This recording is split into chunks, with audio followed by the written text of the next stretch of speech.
In this video, we are going to follow up to show you how to install the printed 3D modules to create this passive vertical hydroponics tower. I want to show you how you can install a flow valve. First, you open the door, put the flow valve in.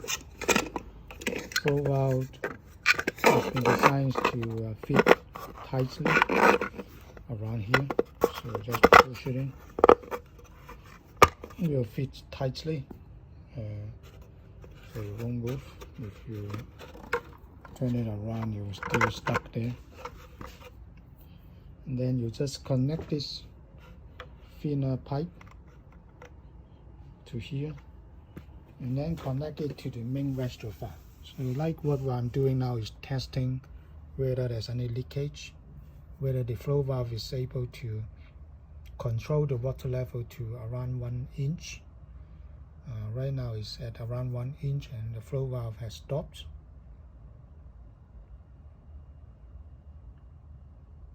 So this way we can test there's no leakage. The other thing we want to test is also whether there's leakage at the bottom of the tank, because sometimes depending on the filaments used, it may not seal the water so tightly, depending on your nozzle size and your pin height. If it's too big, like 0.6 millimeter, then the layers may not be placed hard enough together to seal the water. So you need to make sure your tank is sealed, no leakage, and then the flow valve is controlling the water level, no leakage. If you find any leakage at the tank, you can spray paint it with some liquor or other brownish paint that matches the color of your pot to cover it with a layer of paint on the outside so you can seal the water. But never paint on the inside, because that will create a chemical reaction with some of the nutrient solutions, and it will be not good for plants and not good for the people eating the plants as well.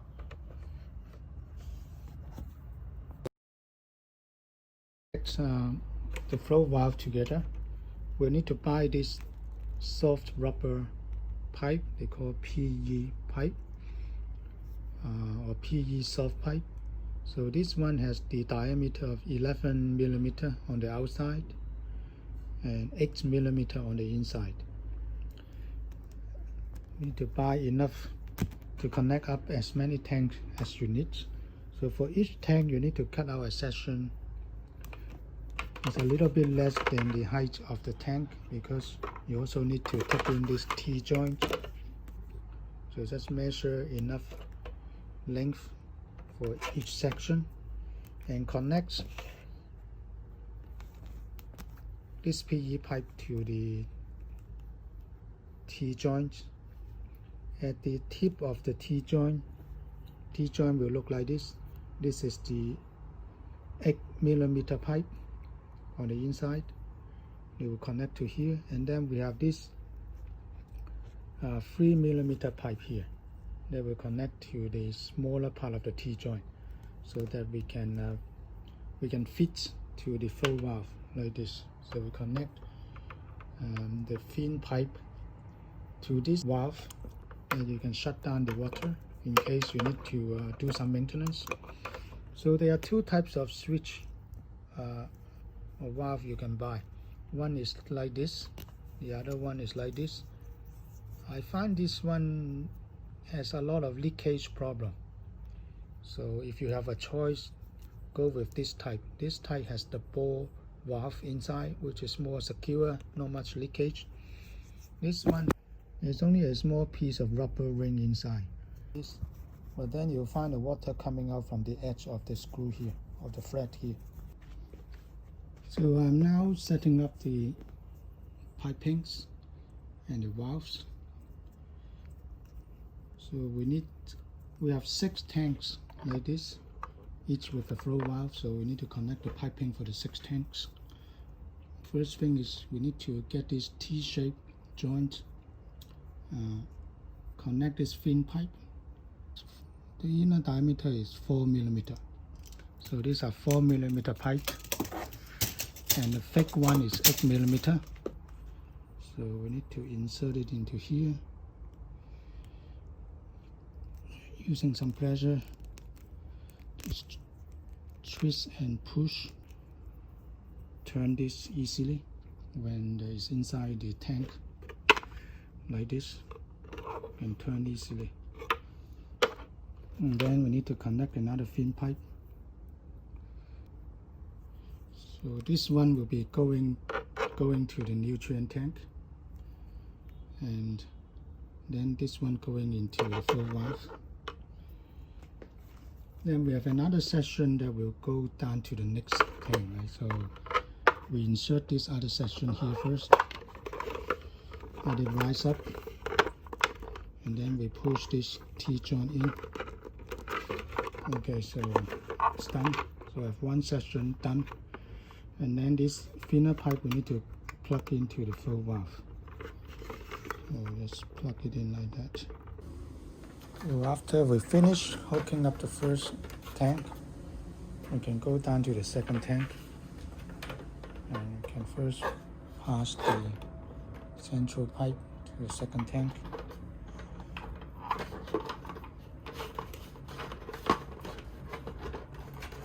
And then we can lock down the tank like this.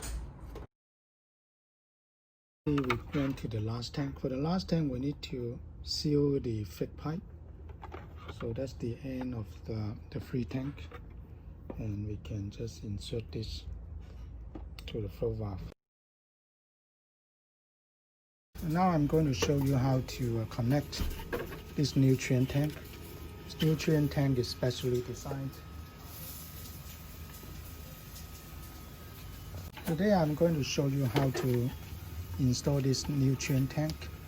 Nutrient tank is special design. It can be put within the middle of the tower, and then you can continue to build up. So you can use one nutrient tank for fruits, which has an higher EC. The fruits can be planted at the lower of the tower because they will rise taller, and then the vegetables can be planted at the higher layers of the tower. So you can have two different nutrient tanks, one sitting at the middle here. So you can put in nutrient with higher EC values, and those are suitable for the fruits. Then for this nutrient tank, we design a special lid so it can be covered. And then you can put a plastic stick with the foam board that can float and indicate the nutrient level, so you know when you need to replenish without opening up and checking directly. So how do we connect this? It's simple. So we had this end of the 10mm diameter pipe. This is a rubber pipe, so there's a hole here. You can see here too, that you can squeeze into, and using the pressure to make sure it's not leaking.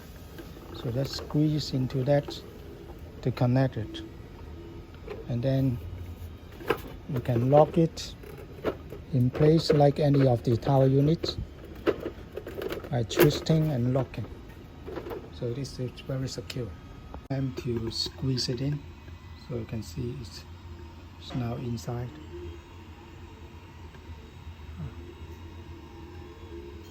You can see that it's now squeezed inside, and the other end is here. And then we can now connect back to the tank here. Just push it in like that, it will be done. You see it's now connected, and then we can now twist and lock by pushing into this notch here.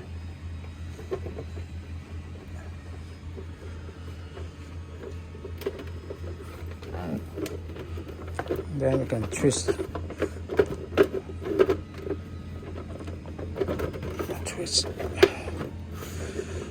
lock it. It's not working. To make check the nutrient level indicator, you can use this kind of thick foam board, around 1 inch thick. Cut out a small column and then push in one of the sticks, or it can be a wood stick or a rubber stick, plastic stick. Then you can make this, and you can put it into the top of the tank as a water level indicator. So let's try to power some water in. And lastly, let's close the lid. When this thing is being used, the regular way is to take out this water level indicator and power some water or the nutrient through this opening here. But today, just for testing, let's try to test the water level indicator by powering the solution directly into the tank and see if the indicator will rise up. This is the higher level, lower level, higher level. Okay. So I think we can chop it off here. I have 2 tanks. This one we just filled up. This one is for the vegetable. That's going to be on the top of this tank. And then this other one, we will use it for growing fruits like tomato. And this one is now empty. I put in the water level indicator like this one. And let's test whether this will rise up when we power water in. Okay, the water level indicator is rising now. Okay, let me continue. It has been filled with water. This is the nutrient tank for the vegetable. This is the nutrient tank for the fruit. And let's check out whether the water level at each of the grow tank is fine. So this one is fine. The water level is just 1 inch. This one also. This one seems to be no water coming out. Let's check. One is now also fine. Water level is quite good. This one, water level is quite good. What about the last one?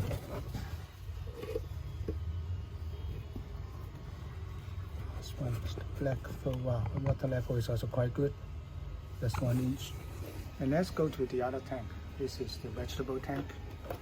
Let's check the first one. Water level is quite good, 1 inch. Second one, also around 1 inch. Yeah. And the last one, water level is around 1 inch. So these 2 towers is working fine, and we can stack them up. I'm going to stack this one up on top of that one.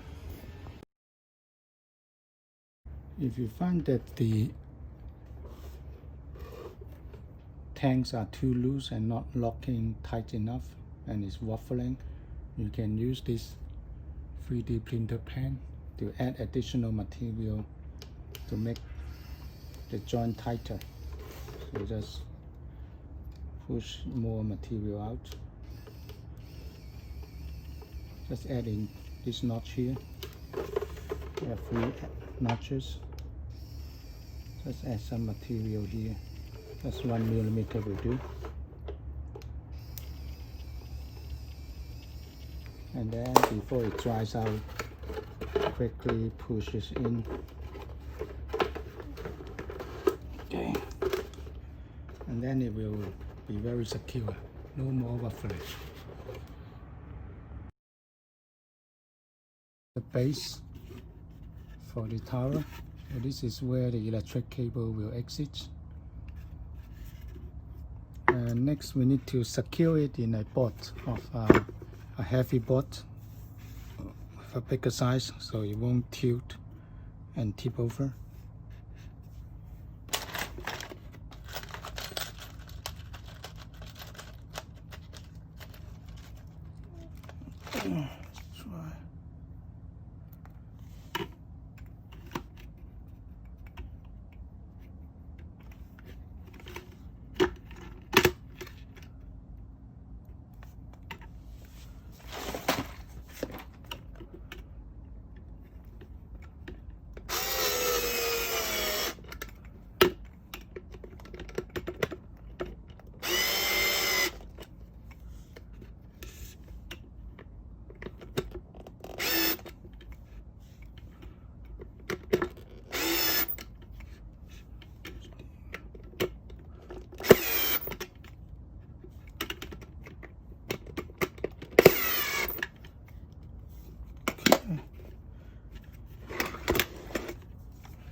one.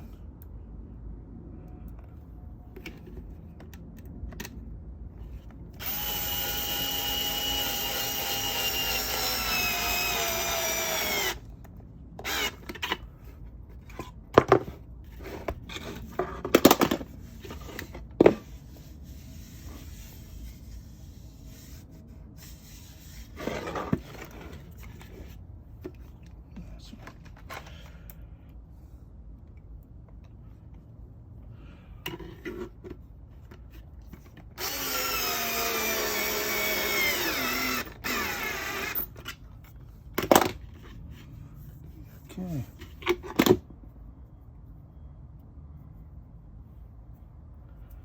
Okay, it's done.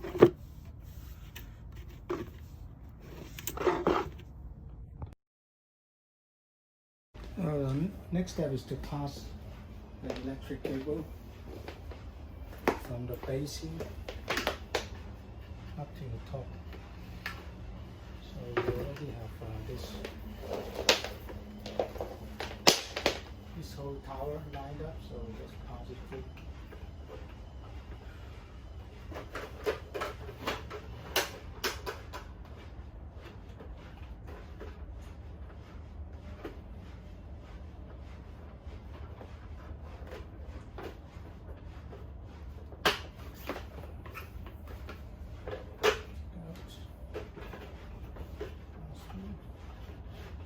Using the central hole, we pass the cable from one end to the next one.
So for each hole, we need to make sure it passes the next one through the central pipe like this.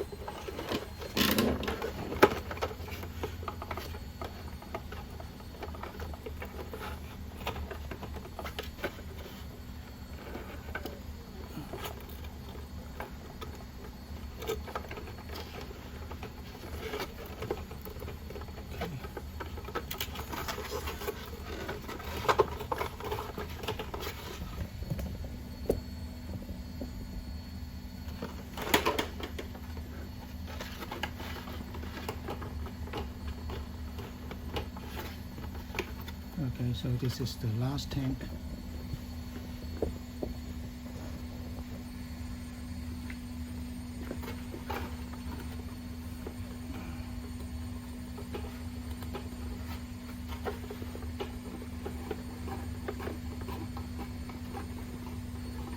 Okay, so that's there you go.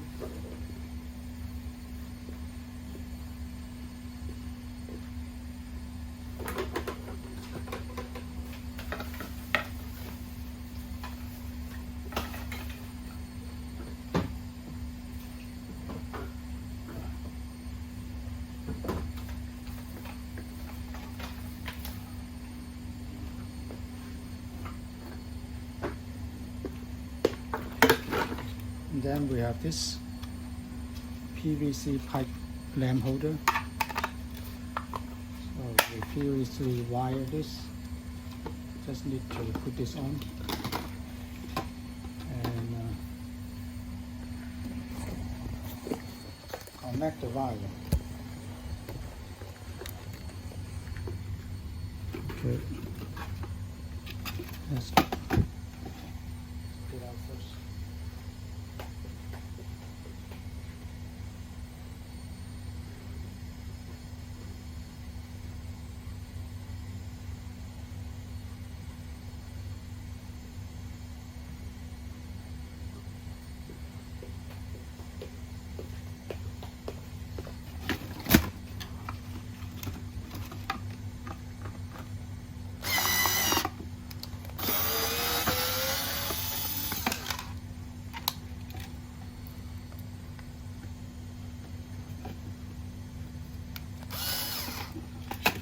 Okay, so now we need to connect the wire. There's 3 wire. The blue ones connect to the dark one. The earth one, yellow and green, connects to the middle one. And then the light, the brown one, connects to this first pin. So just need to make the right connection. When you do this type of connection, make sure you unplug, otherwise you'll get electric shock.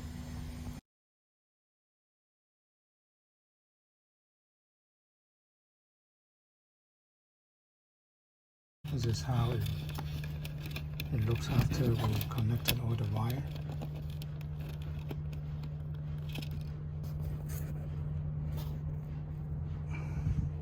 To use this power cover to cover it, to avoid the evaporated nutrient to get into this power plug that may wet it, cause short circuit, or do some kind of damage in terms of corrosion. Okay, so this is how it looks after we've covered this with the power cap. And finally we need to mount this onto the tower. Okay, so to match this A with A.